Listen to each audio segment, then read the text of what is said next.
Two major ports, blockaded, Felixstowe and Portbury, Britain's trade gateways under siege, farmers, 30 tractors, shutting down the supply chain, and it's working. Felixstowe, Britain's largest port, 8 tractors rolled up.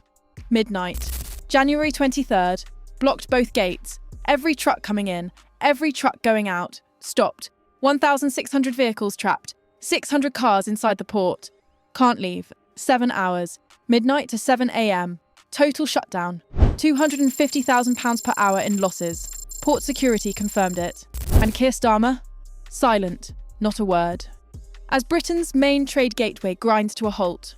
Because this is what happens when you ignore British farmers for weeks. But Felixstowe wasn't alone. Same day, same time.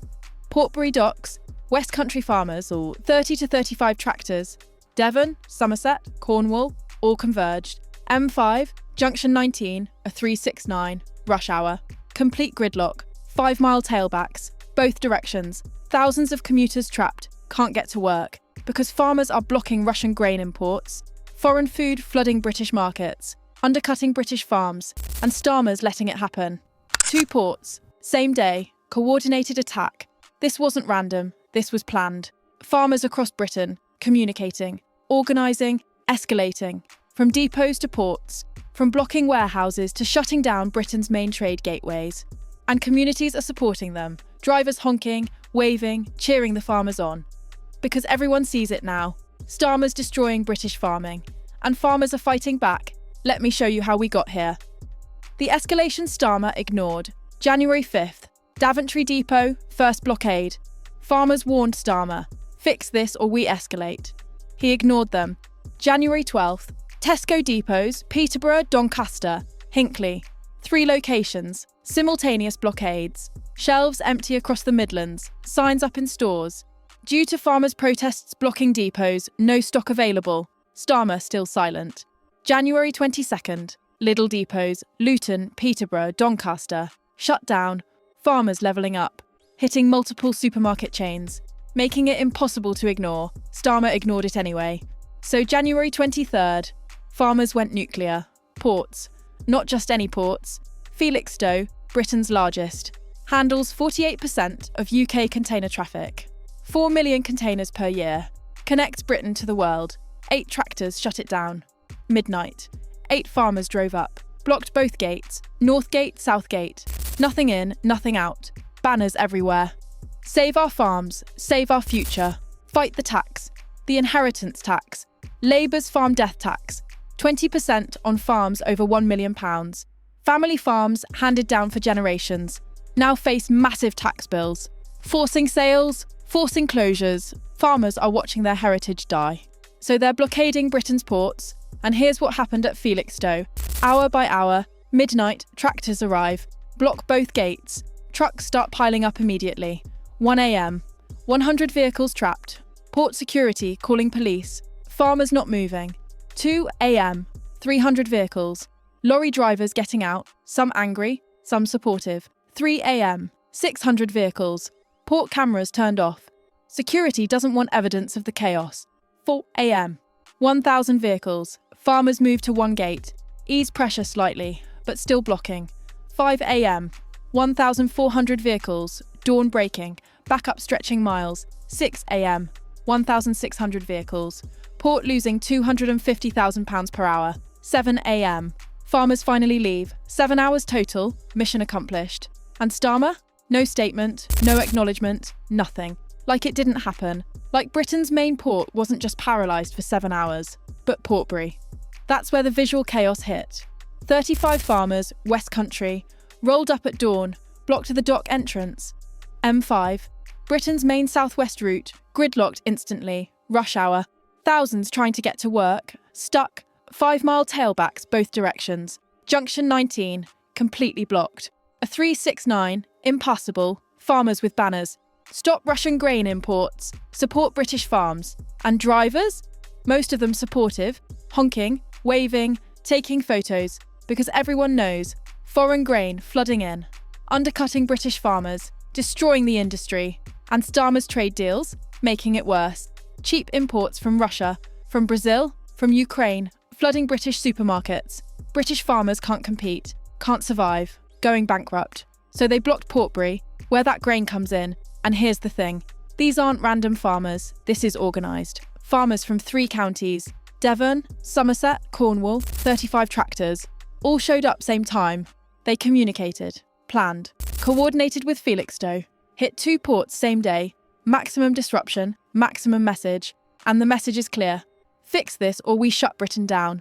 Because it's not just ports now, it's escalating. Week 1, Daventry Depot. Week 2, 3 Tesco depots. Week 3, Lidl depots nationwide. Week 4, Britain's 2 largest ports. Week 5, what's next? Dover, Southampton, Liverpool? Farmers are showing Starmer, keep ignoring us, we'll keep escalating. And communities are erupting in support. Portbury, drivers stuck in traffic. Instead of rage, solidarity, taking selfies with farmers, posting on social media. Support our farmers. Felixstowe, lorry drivers, some annoyed, but most understanding. They've got to do something. Government's killing them. Online, exploding. Hashtag Save British Farms trending. Millions of views, people sharing footage. 8 tractors blocking Felixstowe. 35 blocking Portbury. This is what resistance looks like. When Starmer won't listen, farmers make him listen. But here's Starmer's response. Arrests, not the farmers, not yet, but protesters supporting them. Newcastle, weekly protests outside migrant hotels. Supporting farmers' cause, Starmer's police, arresting protesters, charging them with public order offences. Glasgow, farmers rally, police move in, disperse the crowd, threaten arrests. London, farmers march to Parliament. Starmer refuses to meet them, sends junior minister instead. This is 2-tier Britain in action. Block a port, Starmer silent. Protest the blockers, Starmer arrests you. And farmers see it, everyone sees it. Starmer protects his agenda, punishes resistance. But farmers aren't stopping. They're doubling down. Because look at what's working. Empty shelves, Tesco Cambridge. After depot blockades, shelves empty, sign up. Due to farmers' protests, no stock. Customers furious, tweeting Tesco. Why no food? Tesco's reply. Honest. Farmers are blocking our depots. We can't restock. And customers? Siding with farmers. Good. Maybe Starmer will listen now. Because everyone's feeling it. Food prices skyrocketing. Selection shrinking. British products disappearing. Replaced by cheap foreign imports. Lower quality. Higher profits for supermarkets. British farmers going bankrupt. Foreign corporations winning. And Starmer cheering it on. Because it fits his agenda. Globalist trade deals, international partnerships, British farmers sacrificed for foreign relations. But farmers are saying no. You want foreign grain? We'll block the ports. You want to tax our inheritance? We'll shut your supply chain. You want to destroy British farming? We'll show you what happens when farmers fight back. And it's working. Here's the evidence. January 25th, Tesco CEO, emergency meeting with farming unions. We need to talk. This can't continue. Because empty shelves hurt profits. Blockades hurt business. Tesco's feeling the pressure. January 26th, Lidl statement. We're listening to farmers' concerns. Week ago, Lidl wouldn't respond. Now, suddenly concerned. January 27th, Morrison's injunction filed, trying to legally ban farmers from blocking depots. Farmers' response? Laughing. You think an injunction stops tractors? And supermarkets are panicking. Because they're caught between farmers and government. Farmers blocking supply. Government demanding they keep shelves stocked. Impossible position. So supermarkets turning on Starmer. Fix this. We can't operate like this. But Starmer's not fixing it. Because fixing it means admitting he's wrong. Means scrapping the inheritance tax. Means protecting British farms. Means putting Britain first. And Starmer won't do that. Because his ideology won't allow it. So farmers are escalating. And the ports are just the beginning. January 29th, yesterday, new phase started. Farmers outside Tesco stores, not depots, actual stores, where customers shop every Thursday, 4 p.m. to 10 p.m. until March 1st, nationwide. Every Tesco in Britain, with banners, flyers, explaining why, talking to customers. And customers, listening, supporting, signing petitions. This is grassroots uprising, bottom-up resistance. Starmer can ignore farmers, can't ignore empty shelves, can ignore protests, can't ignore supply chain collapse, can ignore meetings, can't ignore Britain grinding to a halt. And that's what's happening, week by week. Britain's supply chain shutting down. Depots blocked, ports blocked, stores besieged, food getting scarce, prices rising, selection shrinking. All because Starmer won't back down on a death tax, won't protect British farmers from foreign competition, won't put British food security first. So farmers are forcing his hand. And they're winning. Because this isn't just about inheritance tax anymore. It's about British farming surviving, British food independence, British communities thriving. And farmers are showing Starmer. Mess with British agriculture, Britain stops functioning. Block our future, we block your ports. Tax our inheritance, we tax your supply chain. Ignore our protests, we shut your country down. And communities across Britain, they're watching, they're learning. If farmers can block ports, others can too. Truckers watching, thinking. We could do that, fishermen watching. We've got boats, ports need water access, construction workers. We've got equipment, roads need building. Starmer's teaching Britain a lesson he doesn't intend. When government ignores the people take action, and farmers are showing how it's done. 8 tractors. Shut down Britain's largest port, 35 tractors. Gridlock the M5. Not violence, not destruction, just peaceful blockade. And it works, because Britain runs on logistics. Block the logistics. Britain stops. And Starmer's realising it too late. January 28th. Rumoured emergency cabinet meeting. Topic: farmers. How to respond. What to do. Options discussed. Arresting farmers, seizing tractors, deploying military. But every option makes it worse, because farmers have public support.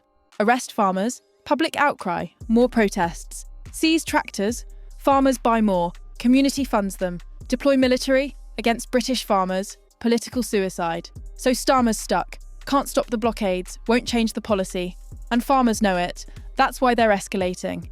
This week, ports, next week, who knows, airports, fuel depots, power stations.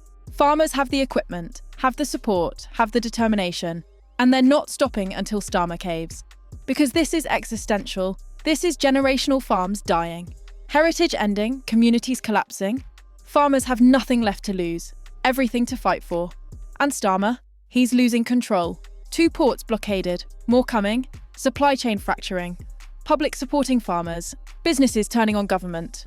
And Starmer, still silent, still stubborn. Still destroying British farming, but farmers are making him pay, 1 port at a time, 1 depot at a time, 1 blockade at a time, until Starmer breaks, or Britain breaks. And right now, Britain's breaking first. This is what resistance looks like. When government won't listen, when democracy fails. The people take action, and farmers are leading the way. Felixstowe and Portbury, just the beginning. Because Starmer's not stopping, so farmers aren't either. And Britain, caught in the middle, watching its supply chain collapse. All because Starmer values foreign imports over British farms, values tax revenue over food security, values ideology over reality. And farmers? They're showing him reality. 8 tractors, 7 hours, £250,000 per hour in losses. That's the cost of ignoring British farmers. And Starmer's about to learn. That cost only goes up from here.